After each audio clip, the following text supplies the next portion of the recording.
Halo semuanya, perkenalkan nama saya Putu Rika Milani, NIM 2202020030, kelas A1 Informatika semester 5, mata kuliah Pengenalan Pola. Oke, baiklah di sini saya akan menjelaskan apa itu random forest. Random forest adalah salah satu algoritma machine learning yang digunakan untuk melakukan klasifikasi dan regresi pada data. Algoritma ini bekerja dengan cara menggabungkan beberapa pohon keputusan decision tree yang dibuat secara acak untuk menghasilkan prediksi yang lebih akurat. Fungsi random forest. Random forest adalah salah satu algoritma machine learning yang digunakan untuk melakukan klasifikasi dan regresi pada data. Algoritma ini bekerja dengan cara menggabungkan beberapa pohon keputusan decision tree yang dibuat secara acak. Setiap pohon keputusan dalam random forest akan memilih fitur secara acak dan hanya menggunakan sebagian data untuk membuat keputusan. Kemudian, hasil dari setiap pohon keputusan akan digabungkan untuk menghasilkan prediksi akhir. Fungsi utama dari random forest adalah untuk meningkatkan akurasi prediksi pada data yang kompleks dan besar. Algoritma ini juga dapat digunakan untuk mengatasi masalah overfitting pada model machine learning. Oke, baiklah. Sekarang kita langsung ke contoh studi kasusnya. Di sini saya menggunakan coding random forest, import numpy as np, mengimport library numpy dengan alias np. Library ini digunakan untuk operasi matematika tingkat lanjut dan manipulasi array multidimensi seperti matriks. np membuat pemanggilan fungsi numpy lebih singkat. Import matplotlib pyplot as plt. Mengimpor modul pyplot dari library matplotlib dengan alias plt. Library ini digunakan untuk membuat grafik dan visualisasi data seperti grafik garis, batang, lingkaran, dan histogram. Import pandas as pd. Mengimport library pandas dengan alias pd. Library ini digunakan untuk memproses data dalam format tabel menggunakan struktur data frame dan series. pd membuat pemanggilan fungsi pandas lebih ringkas. Dan yang selanjutnya, mengimpor dataset. Dataset pd read. Sebuah data frame yang berisi data dalam bentuk tabel dengan baris dan kolom. Dataset hit. Nah, di sini dataset ini terdiri dari 768 baris dan 9 kolom yang terdiri dari jumlah kehamilan, glukosa, tekanan darah, tebal kulit, insulin, BMI, persentasi diabetes, umur, luaran. Dan ini menampilkan 4 baris pertama dari data frame. Tujuannya untuk memeriksa isi awal dataset. Seperti nama kolom, beberapa data untuk memverifikasi apakah CSV berhasil diimpor. Dan selanjutnya, X dataset iLogs values. Semua kolom kecuali kolom terakhir sebagai fitur yang diinput. Y sama dengan dataset iLog values. Kolom terakhir yang merupakan target atau kelas yang akan kita prediksi. Dan selanjutnya, from current model selection import train test flight. Fungsi ini digunakan membagi dataset menjadi training set untuk melatih model dan test set untuk menguji model. Library scikit-learn adalah library populer untuk machine learning. Xtrain, Xtest, Ytrain, Ytest, train test flight.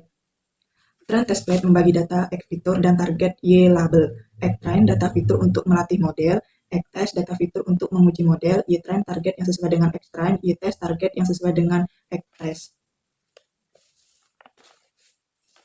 Dan XY test size 0.25 random state 0. X data fitur variabel independen, Y data target variabel dependent. Proporsi data yang dialokasikan untuk test set dari total data sisanya digunakan untuk training set. Memastikan hasil pembagian data konsisten setiap kali kode dijalankan. Selanjutnya, from current pre-processing import standard scalar. Mengimpor kelas standard scalar dari modus current pre-processing. Standard scalar adalah alat untuk melakukan feature scaling, yaitu proses untuk menstandarkan data dengan mengubahnya agar memiliki rata-rata dan simpangan baku. Feature scaling diperlukan agar semua fitur berada pada skala yang sama, terutama jika dataset memiliki unit atau rentang nilai yang berbeda. SC sama dengan standard scalar. SC sebagai instansi dari kelas standard scalar. Objek ini akan digunakan untuk menyesuaikan fit dan mentransformasikan data agar skala datanya sesuai. Xtrain sama dengan SC fit transform Xtrain.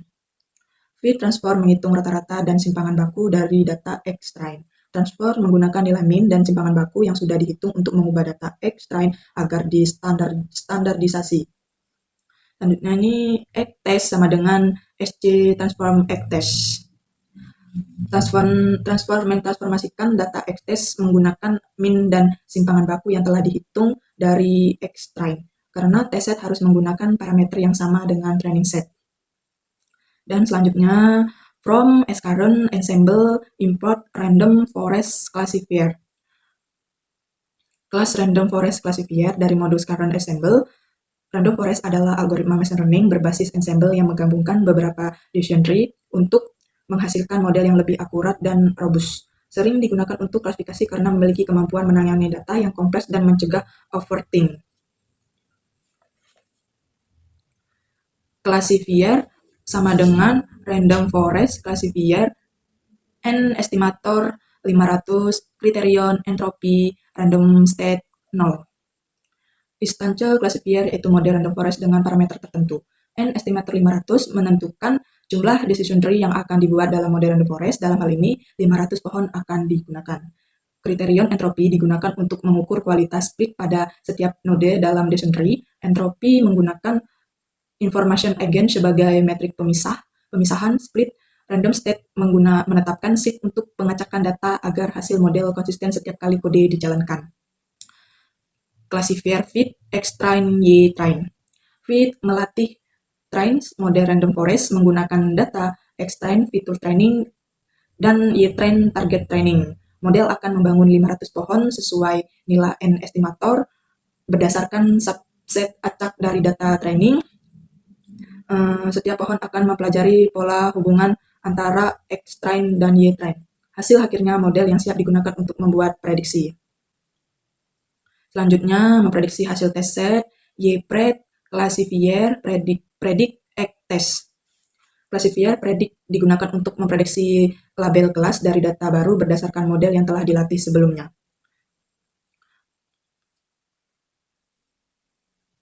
Random forest classifier disimpan dalam variabel classifier digunakan untuk memprediksi target label dari data ECTEST.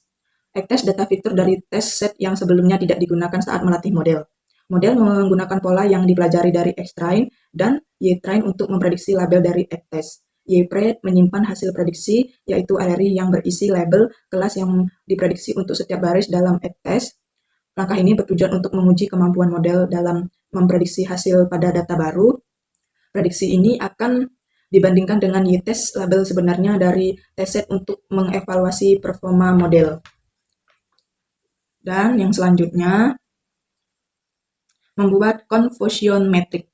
From scikit metric, import conversion metric. Mengimport conversion metric dari modul scikit metric. Fungsi ini digunakan untuk menghitung conversion metric, yaitu tabel yang menggambarkan kinerja model klasifikasi. Conversion metric menunjukkan jumlah prediksi yang benar dan salah untuk setiap kelas, membantu mengevaluasi performa model. CM sama dengan conversion metric Y-test Ypred. CM menyimpan hasil conversion metric dalam bentuk array.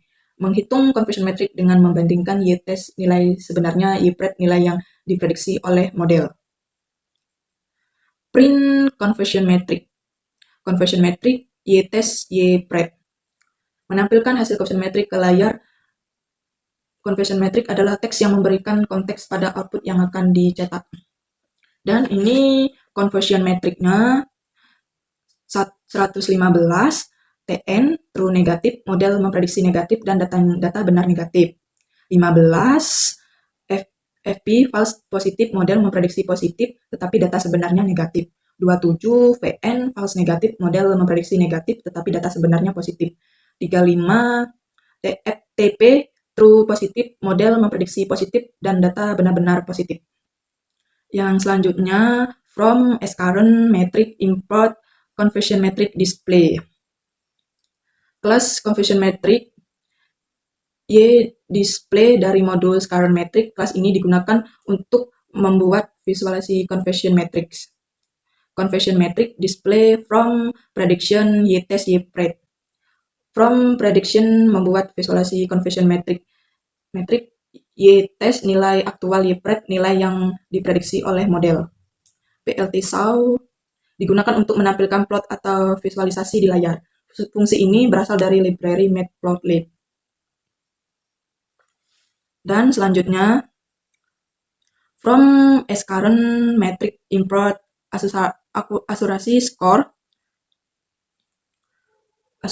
dari modul current metric. Fungsi ini digunakan untuk menghitung akurasi model klasifikasi, yaitu seberapa banyak prediksi yang benar dibandingkan dengan jumlah total prediksi. Print akusari skor y-test y-pred. Akusari skor menghitung akurasi dengan membandingkan nilai y-test label yang sebenarnya dan y-pred label yang diprediksi oleh model. Jadi akurasi menunjukkan proporsi prediksi yang benar dibandingkan dengan total prediksi. Print akusari digunakan untuk menampilkan hasil akurasi pada layar, dan akurasinya 0.78. Dan selanjutnya, membuat classification report. From as current metric import classification report. Classification report dari modul current metrics. Fungsi ini digunakan untuk menghasilkan classification report yang memberikan evaluasi yang lebih mendalam tentang performa model klasifikasi dengan menampilkan metrik yang lebih komprehensif daripada hanya akurasi. Print hasil classification report y-test y-pred. Print digunakan untuk menampilkan hasil classification report pada layar. Hasil classification report adalah teks penjelas yang akan ditampilkan sebelum hasil classification report. Dan di sini hasil classification reportnya precision result exact score support. Precision, proporsi prediksi positif yang benar. Result, proporsi data positif yang berhasil diprediksi dengan benar. F1 score, rata-rata harmonis dari precision dan result. Support, jumlah sampel yang ada untuk setiap kelas. Dan di sini akurasinya 0.78. Oke, baiklah. Sekian penjelasan dari saya.